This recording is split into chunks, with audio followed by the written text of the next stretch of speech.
Assalamualaikum warahmatullahi wabarakatuh. Saya Hanifah Hashim akan menjelaskan tentang peluang peradilan agama dan mahkamah syariah di masa sekarang dan yang akan datang. Peluang peradilan di Indonesia pada saat ini menggunakan sistem peradilan satu atap. Ide penerapan peradilan satu atap atau one roof system di Indonesia dimaksudkan untuk menjadikan sistem hukum sebagai subjek reformasi atau variabel independen. Hal ini didasarkan pada hipotesis bahwa hukum sebagai sarana pengintegrasi yang didaya-gunakan sebagai alat untuk mempercepat evolusi berupa transisi dari tertib hukum yang bernuansa represif dan otoriter ke arah kehidupan masyarakat yang demokratis, tanpa embel-embel yang penuh dengan nuansa politik. Pada akhirnya, peradilan satu atap sudah menjadi realitas dan menjadi kebijakan politik nasional yang dinyatakan dalam suatu undang-undang yang akan mempengaruhi keberadaan peradilan agama di masa sekarang dan yang akan datang. Oleh sebab itu, hal tersebut tidak perlu lagi dipermasalahkan. Justru dengan melihat kenyataan tersebut, perlu mendapatkan dukungan dari semua pihak agar keberadaannya semakin berkembang ke arah yang diharapkan sebagai peradilan negara. Selanjutnya, saya akan menjelaskan tantangan peradilan agama dan mahkamah syariah di masa sekarang dan yang akan datang. Selain adanya peluang untuk mengembangkan peradilan agama dan mahkamah syariah di Indonesia juga ada tantangan. Tantangan peradilan agama dan mahkamah syariah di Indonesia di masa sekarang dan yang akan datang yaitu mengenai independensi lembaga peradilan. Dengan menggunakan sistem peradilan satu atap, tentu belumlah menjadi jaminan terhadap kemajuan dan independensi peradilan agama.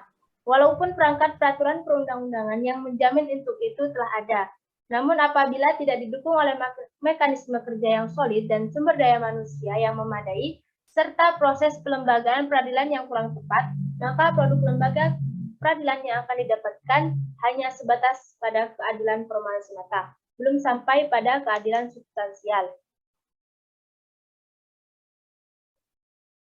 Selain itu, tantangan lain yang dimiliki oleh peradilan agama dan mahkamah syariah yaitu dengan semakin luas dan beragamnya pola bisnis berbasis syariah.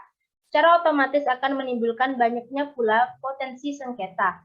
Maka aspek perlindungan hukum menjadi penting diupayakan keberadaannya. Hal ini menjadi tanggung jawab tantangan tersendiri bagi pengadilan agama dan mahkamah syariah sebagai lembaga yang memiliki kewenangan mutlak menangani perkara syariah.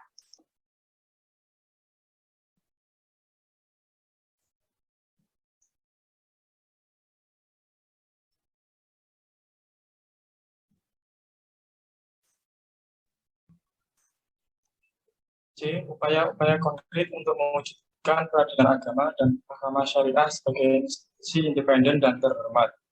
Dalam rangka mewujudkan peradilan agama dan mahkamah syariah sebagai institusi independen dan terhormat, maka perlu melakukan beberapa hal.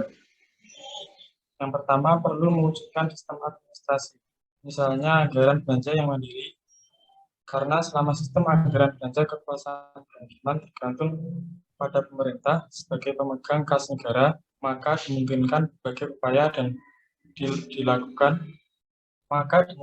berbagai upaya akan dilakukan oleh kekuasaan di luar kehakiman atau istilah yudisial yang mengintervensi kekuasaan kehakiman.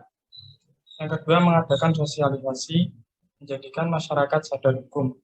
Sosialisasi kepada masyarakat di sini dilakukan dalam arti memahami ketentuan-ketentuan yang tergandung dalam Undang-Undang Nomor 7 Tahun 1989 tentang Peradilan Agama, Undang-Undang Nomor 3 Tahun 2006 tentang perubahan atas Undang-Undang Nomor 7 Tahun 1989 tentang Peradilan Agama, kompilasi hukum Islam dan peraturan-peraturan lain yang terkait.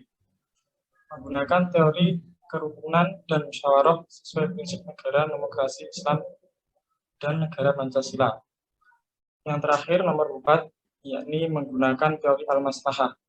Karena melalui prinsip ini, semua aspek kemasyarakatan yang belum diatur dalam Al-Quran dan Sunnah Rasul dapat ditata sendiri oleh manusia atau prinsip-prinsip dasar yang bersifat umum yang ada di dalam Al-Quran bisa dirinci lebih lanjut guna menentukan bentuk aplikasinya dalam kehidupan masyarakat dan negara sepanjang bertentangan dengan sebuah hukum Islam atau syariah.